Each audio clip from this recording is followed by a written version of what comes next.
we've taken to the road. We're on a mission to interview successful entrepreneurs. 90% of startups fail, and we want to help change those stats. First stop, London. Andrew Needham tells us how Microsoft led to the failure of his first company, which had the potential to rival Facebook. You've had so much success, but we haven't heard any failures. Are there any? Well, no, but we like to hide our failures, don't we? Everyone does, and they should. Not on this one, you know. No, exactly. No, and I think actually I have had a failure, a very interesting one actually, because this is going back to 2006, and the company I was running then was called Face Group. Okay. Which was a consumer research, social data analytics company that did become a successful business, which I went on to sell. Okay. But during that time, we did have some problems really trying to find that customer product fit, really trying to nail that. Yeah. And the company got into a bit of difficulty in those early days, and what we did is we spun out another company while that was going on called UniVillage, which was the answer to Facebook. Facebook hadn't quite arrived in the UK. I think they were in 3 unis. Yeah. And Early. early. So my business partner, who I was running Face with, we had a few problems there, and we thought didn't need both of us, so we spun out this company. What was it called? It was called Face. So Face, yeah. So our company was called Face. You should have just put a book at the I end. know, we should have just put a book in it. Anyway, we saw that there was this massive thing, Web 2.0 that was going on, and we thought, shit, what does Web 2.0 mean? We had no idea what that meant. And we then spun this company out, UniVillage, to say, look, we've got to get in here and launch the equivalent of UniVillage. And we did this amazing deal with UCAS, which I don't know if you go to university, and we did this exclusive deal that when you went through UCAS, the first link you got when you arrived at university was a link to UniVillage. Think Facebook. We kind of effectively copied it, and within about sort of 6 weeks, we had signed up 150,000 students. Wow. And we had 600,000 invitations going through the platform every week. Oh, wow. Right? And then what happened, and I don't know if you've read this book called The Facebook Effect. No. But there's a chapter in there where when you read about what happened to the real Facebook, this same issue happened, is that all of these 600,000 invitations were going out. Most students had a Hotmail address. Okay.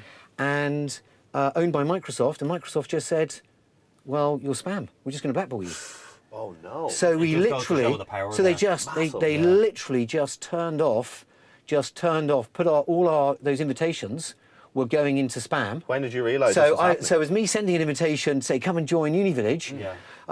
Then I didn't get a response to the I was asking you that network effect to because you never got it. Yeah. I never saw you get it, so it literally went like that, and like that. Wow. I mean, it was incredible, and we couldn't find anyone to help. We were really trying desperately to find someone high up in Microsoft to tell them, look, this is not spam. And actually, when you read this chapter in the real Facebook, they had the same problem. Did they? And you can't really test for that. You can't test for 600,000 invitations going out in a week. You can't mirror that when you're planning. What from a tech point of view, just from a user experience, you just can't. You can't plan for that. So is the point, the moral of the story, if you're going to launch something like that, advise Microsoft. Yeah. Get on to Microsoft straight away. Yeah, I mean, and These are not spam. Yeah, and I think so that one I'm not quite sure what. So that was an out and out failure. Very exciting year though in terms of that whole process we went through. And I think interestingly, and I don't know, with most businesses, I know you've interviewed in startups, and I think this was true with the original company Face that we set up, and we had to pivot to ultimately build a business that was ended up in social data analytics, and could really see how qualitative research and quantitative research were coming together through social data. And we then launched a software as a subscription, a SaaS platform to an enterprise level, which meant we ended up building a team of 80 people. We had offices in London, Hong Kong, Singapore, and New York, and we built the revenues to 8 million, and that then became a successful business. But we had to pivot. There were things that we did early on where I think every business and I think one of the key things you have to really get right is that customer product fit. So really spend time with your customers, really understand what that customer need is, what is the problem that you're solving for them, because I think if you really nail that, well, that's one of the things I think you really have to nail, then I think that that sets you on that path to success. Yeah, a lot of people chat, and we've interviewed a lot of people about this, obviously, and they chat about when to start, when to pivot, but not that many people talk about when to close. Yes. Right? Yeah. I think if I had a business that was getting that amount of sign-ups in such a short space of time, I wouldn't want to give it up. Yes. There's something here. Yes. When did you make the decision going, well, look, it's all going into spam, it's not going to work, it's dying a death, and to end it? Because you're onto something massive. Yeah, and I think, I think there's maybe two I suppose parts to ending it. One, on that example, ending it, we had no choice because we were trying to raise money, and if you're not showing that growth in terms of the users that were signing up, scaling up, then we didn't get the funding, and that kind of it kills it anyway. Yeah. But I also think that's a really good point that you make, because I think that it is really hard as an entrepreneur when you've put your life and soul into this idea and it's perhaps not quite working out as you want it to then go, right, you've got to kill it. You've got to make a conscious effort to kill something that you really thought was really big and was the really, that was the big idea, and you put a lot of energy and yourself into it, to then say, actually, I got it wrong. And I think that you have to do that, though. You have to do it. Yeah. You do. You just have to do it, and I think you just have to say, and that's why I always bring it back to the customer. I mean, good old Jeff Bezos. Haven't had him in the startup band any money chance. Not yet. But he writes these letters to his shareholders every year. So I don't know if you read them. He writes every year. He publishes a letter to his shareholders. Haven't read one though. Haven't read one. I've read all the. I've read the 90s. Started in like 2000, and I've read all of them. And one of them, he talks about customer obsession, and he says, I go into Amazon every day, and I say to my employees, wake up every day and be terrified. Not of your competitors, but of your customers, because your customers are innovating against their needs and what they want, and understanding the problems they're solving. That's how you create value, and ultimately that's how you start creating value for your customers. That's how you create value as a business, and I think that's where you understand that, and it's. That's what helps you get. Especially in this era where like everything's online and everything is like a simple pivot. Yeah. If you decide you're not going to bank with these guys, you can quickly bank with these guys and have it set up within 5 minutes. Yeah. So like customer loyalty is down unless you get the customer support that you're expecting, right? Yes.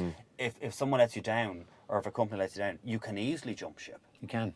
I agree. I totally agree, and I think that's one of my biggest lessons. I think throughout my my journey as an entrepreneur is, and we talk a lot about it in our current business about Headbox, is and one of our key goals. We have three key objectives, key goals as a business this year, and one of them is be customer obsessed.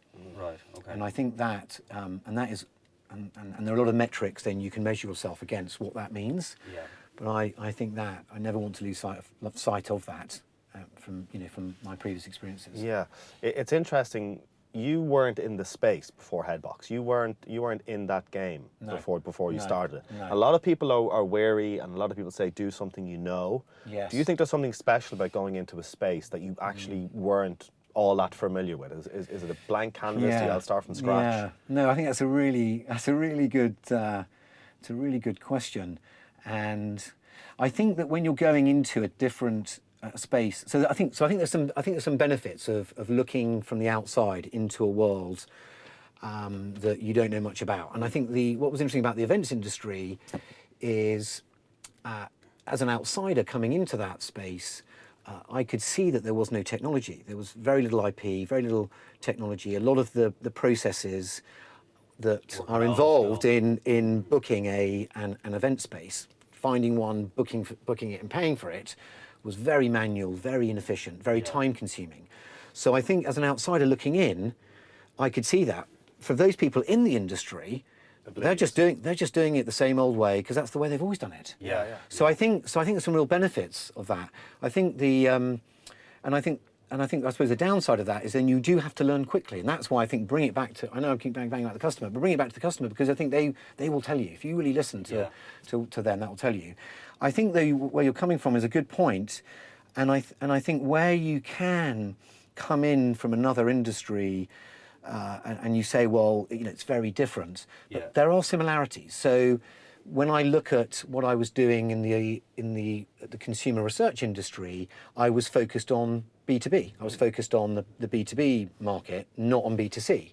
Okay. So when I came into the events industry, part of our value proposition was to really focus on solving the problems of big corporates, big companies. So there are similarities, different industry, but actually, I focused on big corporates in consumer research, and I learned how I understood how big corporates work. I understand about solving those problems, and actually, it's very transferable. Okay, different industry, but I think make sure that if you are going into a new industry that you know nothing about, just think about don't go into events and do B2C, right? Because I didn't know anything about B2C. Building a business to consumer company is very different from building a business-to-business company. Do you see? So I think there are some ties between there are ties, and I think try and harness or anchor some of those ties in what you do if you're going into a completely new category. Yeah, makes sense. Well, look, it's important what you said there because a lot of the time, startups, especially when they're starting up in the first 3 years. A lot of them focus because they're getting pressure from investors, right? Where what it's important, what you said is customer first. Yes. A lot of people are then staff and employees second. Yes. And then after that, it's investors. Yes. And if you keep that, like investors, if you're doing well, if you're looking after the customers, the investors should be happy at the end of the day anyway. Yes. But look, thank you so much for getting in the van. Yeah, we know you're appreciate busy. it. Thank you so that's much. brilliant. Thanks, guys. Thanks so I like much. being here.